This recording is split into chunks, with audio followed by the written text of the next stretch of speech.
We've had DJ, all guys that we've been comfortable with. And basically, I'm just going to reiterate everything you said. I'd rather a guy who's safe than a guy that, wants to be Devin Hester back there, because there was only one Devin Hester, and he's long retired and gone. He'll be in the Hall of Fame soon. I think we touched base on everything, but I do want to talk about another subject. Uh, Kane's Insight just tweeted this out. If you don't know, check out Kane's Insight. They put out a lot of Miami Hurricanes good content. They said Manny Diaz says in a post-game presser that quarterback Tate Martell was serving a suspension tonight for a team matter. Now, Tate Martell comes over last year. Everybody's excited, and I was excited too. I was on the Tate Martell train. I'm not even going to sit here and lie to you. I thought he could bring a different dimension to the offense. We get him over here, and he doesn't get the starting job. He misses a couple games last year. He gets in a bowl game, and it doesn't go well. And now you look into this year, in the first game of the year, he's serving a suspension. What are your thoughts on Tate Martell, and when is it time to just let a player go?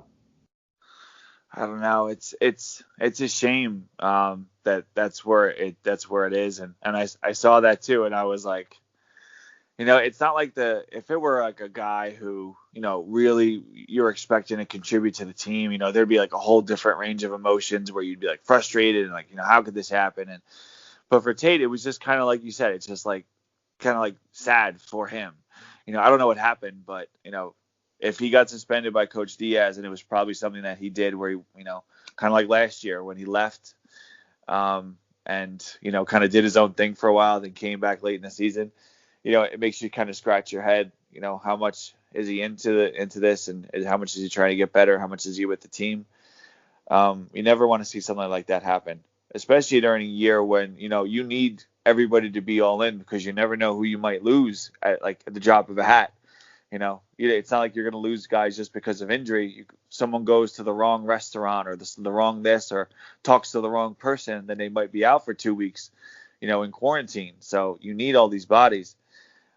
It's a shame, and I hope that he can get an opportunity to play. But I would guess that this is probably his last year at Miami, especially being a redshirt junior who can grad transfer next year.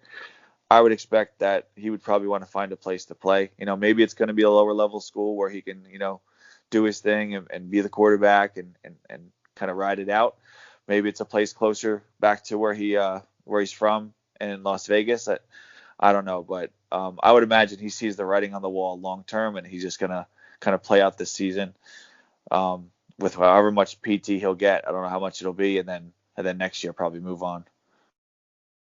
All right, and I would like to say I'm rooting for Tate, man. I've always rooted for Tate, and I think a lot of people jump down his throat when they don't really know what's going on with him. And here's what I'm hoping. I'm hoping that there's I don't want a personal issue to be going on, but I'm hoping that there's something going on to where Coach Diaz is saying, I think it's better he's with the team and we're going to help him out rather than just letting the guy do what he wants to, because I feel like if Tate is getting to do if Tate has personal issues, I think it's best that he's with the team, he's with his teammates and with the coaches, and they can help him. But if that's not the case and he's just doing stuff to get suspended from games, then I got to start looking at Coach Diaz, because if Tate's going to do it, somebody else is going to do it. Your thoughts? That's a good point. And, one of the things with Diaz was, letting guys back in and like opening the door. Jeff Thomas, obviously, like there's some questions about that. Like why you bring him back into the program? Like, did you bring him back into the program because it was the best thing for Jeff? Did you bring him back in the program because he could help you? He could help you win, and you kind of like, sacrificed maybe something by doing that, maybe like that trust aspect. And Miami has a long history of that, of walking that fine line between kind of letting the players do what they need to do and be individuals and knowing when to crack down on it. The biggest example is probably the transition from Jimmy Johnson to Dennis Erickson when, Jimmy was so good at managing personalities. Then when Erickson came in, he didn't know how to manage the personalities at all. So he kind of just rode the wave out and like tried to get as far as he could with Jimmy's players and then the hype that brought in a lot of the recruits and just win as much as possible before it all kind of like fell apart. And we saw it fall apart. And then when Butch came in, one of the first things Butch did, I think it was before he even he was like maybe 2 months before summer practice started or something. And then one of his starting linebackers, James Burgess, got into an issue at a club and Butch suspended him like almost instantly. And he said, like, basically from the idea of even if you're cleared of everything, like you put yourself in a bad situation. So Butch brought it back that, I want to let you be yourself, but you have to remember that the team is above all.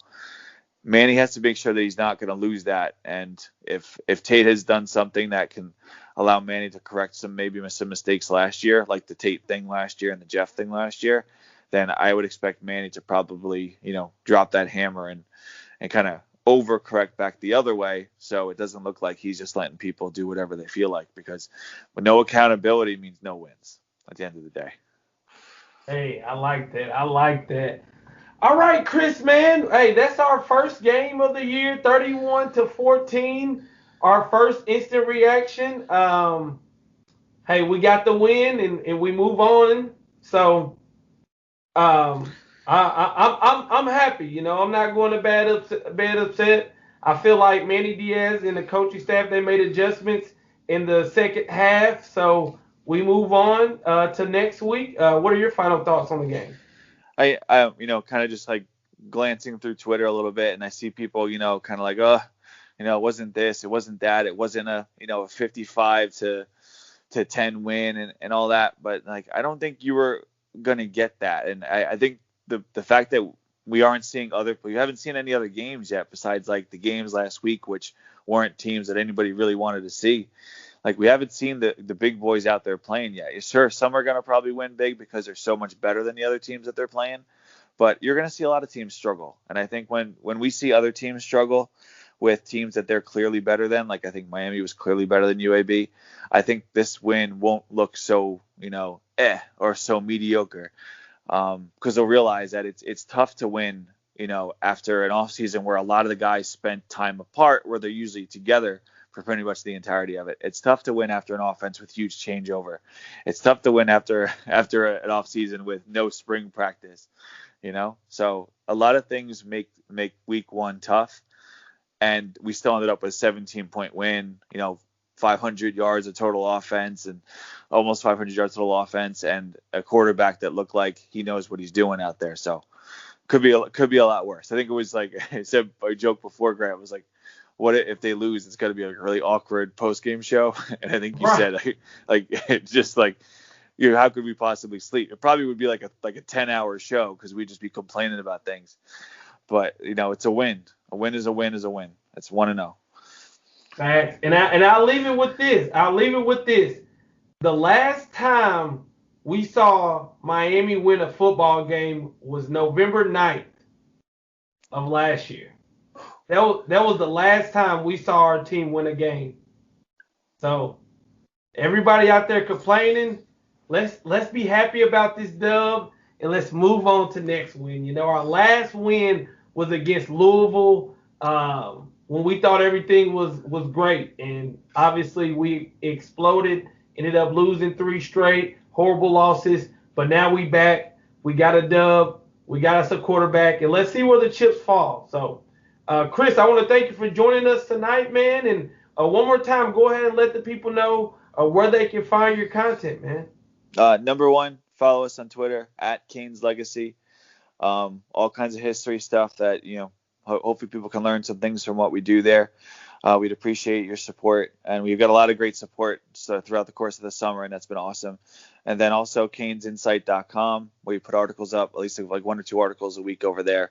A lot of great stuff by those guys, and feel free to check us out on the message board too. We try our best to participate in a positive way, so you can read our stuff on there as well.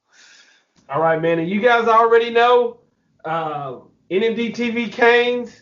All Canes all day. If you're rocking with the U, then you know what to do. like and subscribe. I'll see you guys on the next video.